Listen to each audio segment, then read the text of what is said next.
it makes you think of the question, do you want aliens to be real? And this is something that I think is a good question for most people, especially Christians, is do you want aliens to be real? A lot of people do. I don't think there's anything wrong with that necessarily, but why do you want them to be real? That's what gets important. So we can fight them and take their planet. Exactly. Yes.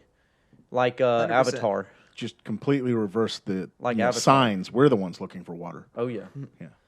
But when we get behind that, what No, often... water was the problem. Never mind. Whether it's Battlestar Galactica, whether it's any of these movies about aliens and their civilization, we almost always categorize them as more intelligent, as far superior, as above and beyond all of our quarrels and all of our things. They don't have it out. Yeah, they don't have different countries. They're just a planet.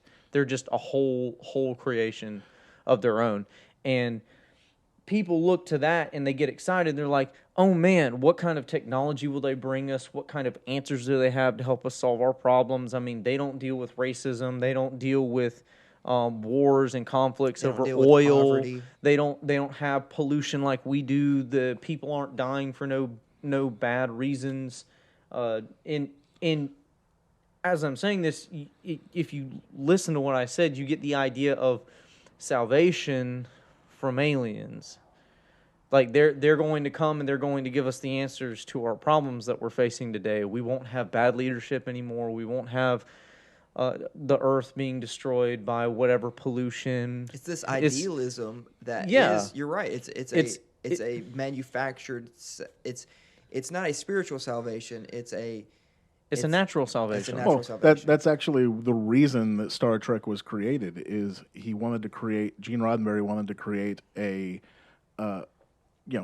future where Earth got over its petty squabbles.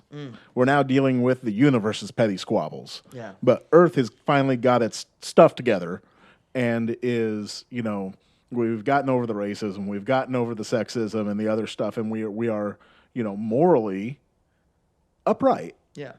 And, the problem is you just can't help but... being that we are naturally sinful, we're going to destroy that the moment we're never going to achieve it, because even if we do achieve it, we're going to destroy it. Yeah. And you find a perfect church, don't go there because you're going to ruin that church. Exactly. And if you have a new Star Trek series, you're going to ruin it because you're CBS.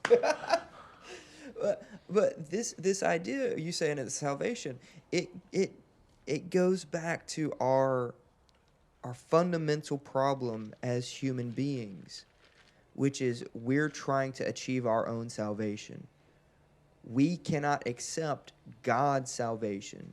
Man, in the garden, I want to be God. I want to be like God.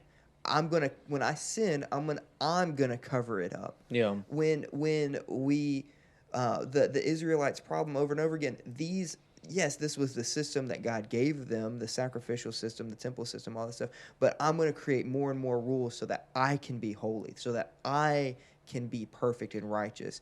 And so, in time and time again, why do people refuse salvation? Because I don't want to be dependent upon God. I don't want to have to fall in line. It's because they don't want to admit that they need salvation. Exactly. And so, you go even further. Aliens. Why do I want aliens to exist? Because they're going to provide the answers to fix it. Not God, but aliens are going to provide these answers. I think there's an even, further thing to come off of that.